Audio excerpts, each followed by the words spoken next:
Tiwọn 700. Tiwọn one ẹran cholera ẹran méjì. Ẹja 900.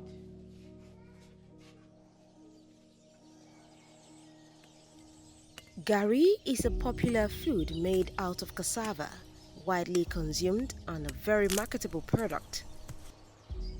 To produce garri, cassava roots are peeled, washed and crushed into a mash. The mash is bagged, fermented and dewatered. What is left after this process is a moist grit, which is sieved into small pieces, and the grit fried to make the final crispy product.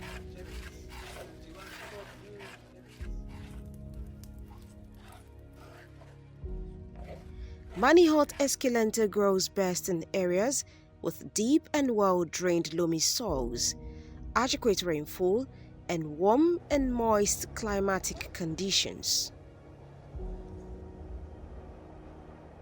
This is the family of Mr. and Mrs. Adeagbo. The family is into full-time farming, and cassava is a major crop they grow, and garri production is a major means of sustenance for them. Orúkọ mi ni Adéwálé Ọlọ́rọ̀ Adéagbo. Iṣẹ́ àgbẹ̀ ni mò ń ṣe tí mo fi ìpínlẹ̀ Ògùn ṣe ibùgbé ní orílẹ̀-èdè Nàìjíríà. Cassava is one of the most important root crop and a staple food in Nigeria. It is widely cultivated in 24 out of the 36 states of the country.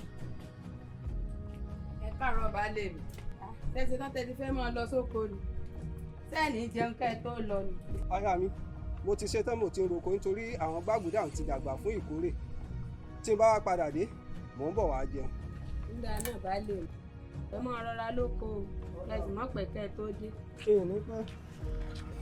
Garri, also known as cassava flakes, is a typical Nigerian food made by grinding, drying and frying cassava pulps. Garri is popular among the lower class because it can replace expensive sources of starch. This popularity has earned garri a reputation as a food for the poor. Tí a bá fẹ́ gbin gbàgùdà tí àwọn kan ń pè ní ẹ̀gẹ́, báyìí ni a ti ṣe ní ètò ẹ̀. A ti kọ́kọ́ kọ ebè fún tí a sì fi bọlẹ̀. Ìsàlẹ̀ tí a bá fi bọ̀, ó ní a ti gbìn sí orí ebè nìyí. Kó tó di pé ó di ohun tí ó ń yọ tí ó dàgbà dáadáa, a máa gbà wá tó láàrin oṣù 6, 7 títí di bíi 9, ó ní a tó rí. Ṣùgbọ́n a lè fi àyè gbà dáadáa débi pé ó lè tó bíi oṣù 10 tàbí 11 kó tó di pé a hù. Báwo la ṣe hù? A ti múra pé a fẹ́ hù. A wá lọ síbẹ̀, a kọ́kọ́ sá àwọn igi. Tí a bá ti wá gé bí ó ti yẹ ká gé, a wá tú, a fà tí a fi hù jáde ti egbò. Egbò ìsàlẹ̀ tí ó lọ sí ìsàlẹ̀ yìí gangan ni a mọ̀ sí ẹ̀gẹ́ tàbí gbàgùdà tí a sọ ní pákí yìí. A wá gé. Tí a bá ti wá gé, àwọn yìí ní àkójọ tí a kó sínú àpò tí a wá kó wálé.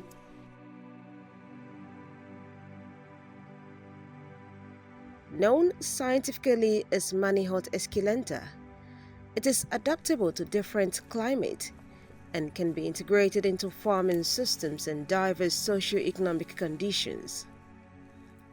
It's rich in carbohydrate, calcium, vitamins B and C, and essential minerals, and can grow well in poor soils with limited labor requirement. When other crops struggle to thrive and fail, cassava yields. Àpò pákí kan ó jẹ́ ẹgbẹ̀rún 15. Tí a bá sì wò ní ìṣirò dọ́là, ó wà ní àárín $10 sí $11 lọ́wọ́lọ́wọ́ tí mò ń bá yín sọ̀rọ̀. Ṣùgbọ́n tí a bá tún wo àwọn èyí tí a máa ń dì ní kéékèèké, lọ́wọ́lọ́wọ́ tí mò ń bá yín sọ̀rọ̀ yìí, a máa ń ta èyí ní ẹgbẹ̀rún 4 náírà.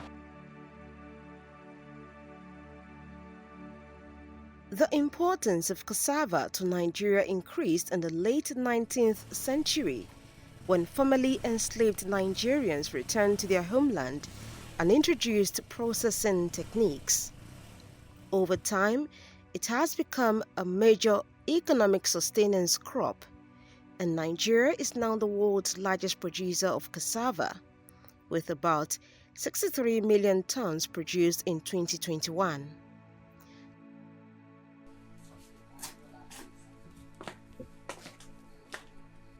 Baálé mi, ẹ káàbọ̀ ẹ kú àtàárọ̀. Aya mi ẹ kú lé. Bóò ni?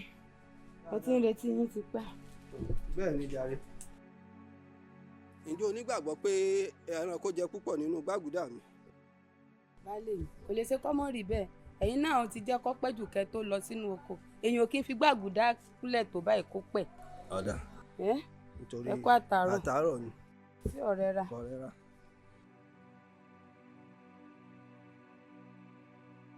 Cassava is very valuable because numerous byproducts are extracted from it. While some are consumed, others are used as raw materials for a particular finished good. For food, it can be processed into products such as cassava flour, fufu, also called akpu, gluten-free flour, starch, chips, and garri.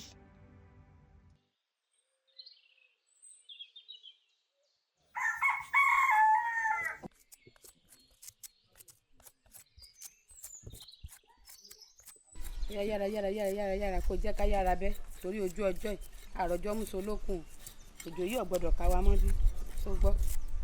Tí a bá ti wá kó wálé ó gbọ́dọ̀ gbà wá ní àárín wákàtí 24 sí wákàtí 72 kó tó di pé a lò. Láwọ̀ ọgbà tí a bá fi ń ṣe èyí ó gbọ́dọ̀ jẹ́ pé kí ni omi ara rẹ̀ ò tí ì gbọ́dọ̀ gbẹ tí a fi sáré lọ bẹ́. Bíbẹ̀ tí a bá wá bẹ àwọn kinní a gbọ́dọ̀ fọ̀ dáadáa láti rí pé ẹrẹ̀ yèèpẹ̀ àti àwọn ẹrẹ̀fọ̀ ara rẹ̀ kò ní síbẹ̀ tí ó mọ́ tónítóní dáadáa kó tó di pé a gbé lọ sí ìdí ẹ̀rọ.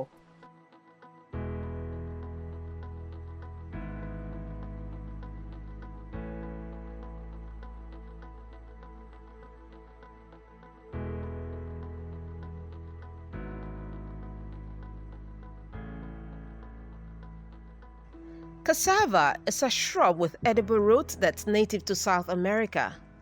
The raw root can be poisonous. It actually has cyanide in it. But more than 400 years ago, indigenous people in the Amazon River Basin found that grating, straining, and cooking cassava made it safe to eat. Europeans pushed the cultivation of cassava in Africa because it was hardy and could help prevent famine.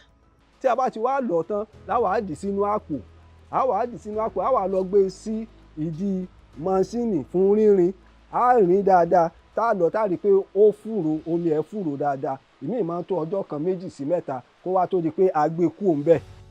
There are several cassava stems, and some of the varieties include TME 419, TME 581, TMS 1632, and yellow cassava.